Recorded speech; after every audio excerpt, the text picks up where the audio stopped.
Para sa huling bahagi ng aming lay apostolate, tinungo namin ang Naik, Cavite para makibahagi sa retreat ng mga bata. They were with you.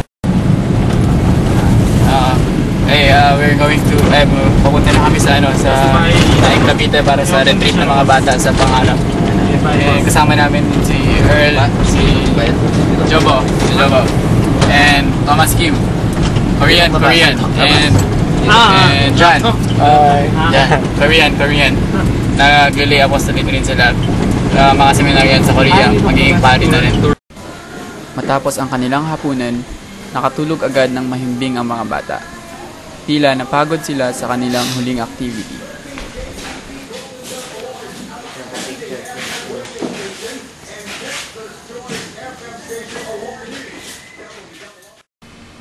Ito ang shelter ng Pangarap Foundation sa Naik, Cavite.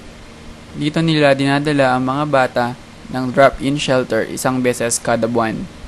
Dito sila nagsasagawa ng mga spiritual, personal, at maging recreational activities para sa ikabubuti ng mga bata. Pagkagising ng mga bata, nagkaroon sila ng morning exercise sa pamumuno ng mga kasama naming Koreano.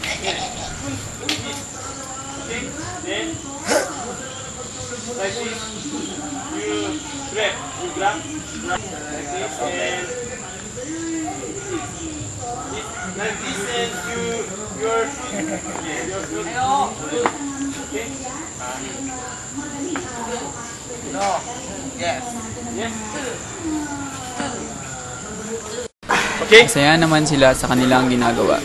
Yun nga lang, halo-halo ang reaksyon nila sa tinuturo ng mga Koreano. May mga natatawa, may mga seryoso, at may mga inaantok. Nuruan din sila ng mga Koreano ng basic taekwondo. Sa bahaging ito, tila mas naging seryoso na ang mga bata.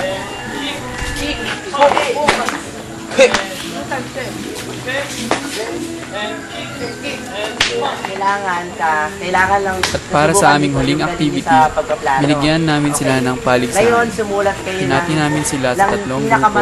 Kanta na may Bawat isang grupo ay dapat sumulat ng mga kantang alam nilang kantahin sa Manila paper sa loob ng 5 minuto. For 5 minutes, kung ano yung paramihan kayo na masusulat dyan.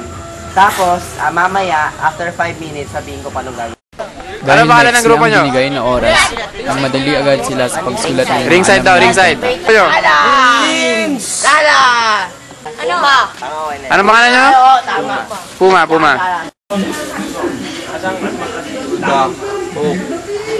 Okay. To the hope. Yan. Sabay lagay mo to the hope. Yung kanta ng alam nyo. Sulat nyo.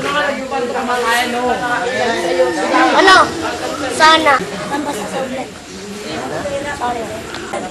Can you feel the light? Kenta. Yung ba title na?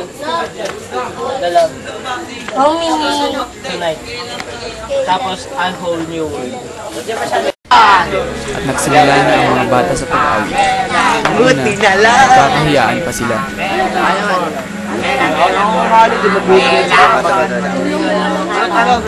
Ngunit nagpakitang gilas agad ang grupo ni Robert. Kaya naman, challenge na ang iba sa kanila. Bata lang sinagatak na daw kumanta. Diyaryo ang hawak sa na libro. Imbis na sila ay mga nag-aaral sa naghahanap ng bote at bakal. Sana sila ay ating mga ani. Ngunit bakit ganon? Walang tawag. Okay, dyan. Ray! Ang iyong kilay mapabutas sa tabi. Ay, Robert Kurang nga dahil meron kaming step. Gano'n mo na sweet. Kung iyain mo ko, bakit mo ako laging dinidinay group 1? Group 1. Ako ay iyong iniwan. Dito ka sa akin. Puso na tahanan. At ako ay stress. Holy the darkness. Holy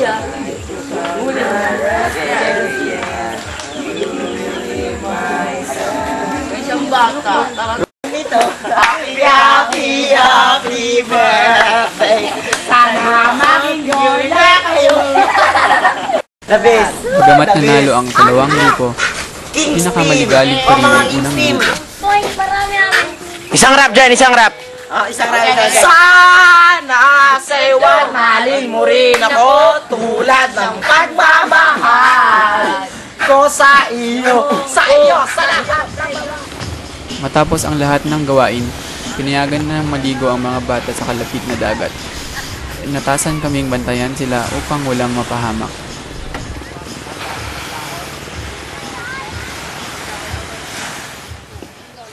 Sa maikling panahon sa piling ng mga musmos, naramdaman namin na maraming pangarap na nais makamit ang bawat isa.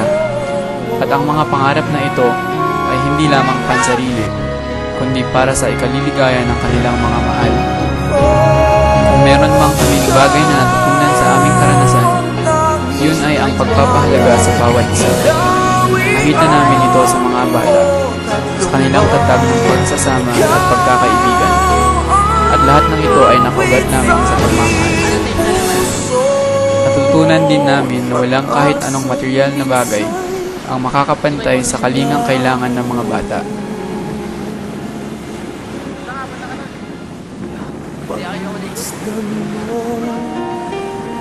Ang buhay aking mahal, tumiting ka, sumisigla sa'yo ilaw. Ang sinag ng iyong pag-ibig, pinukaw ang pusong nahihibig. Minawi ang dilim, dalang nagniling aking.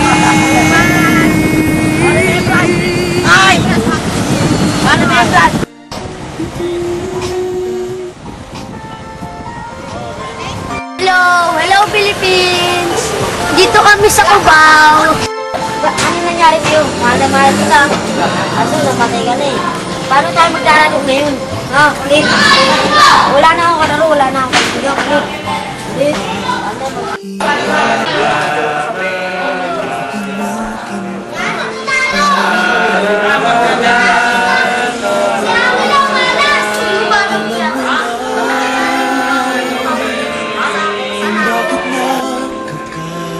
Very delicious.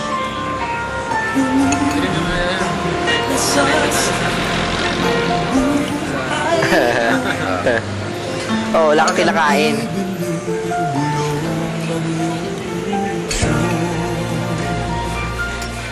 We eat hungry. We're hungry.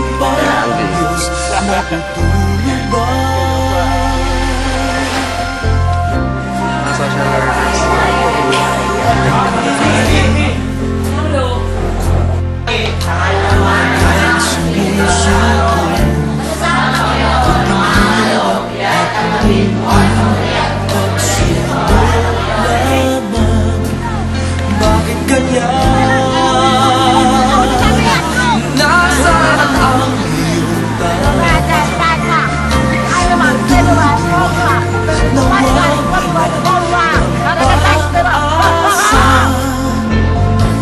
iyong iniisip na natutulog pa. Natutulog pa ang Diyos, natutulog ba?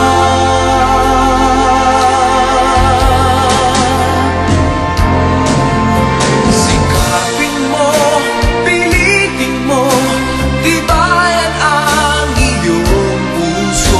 Tanging ikaw ang huhubog sa iyong bukas. Huwag mo sanang akalain na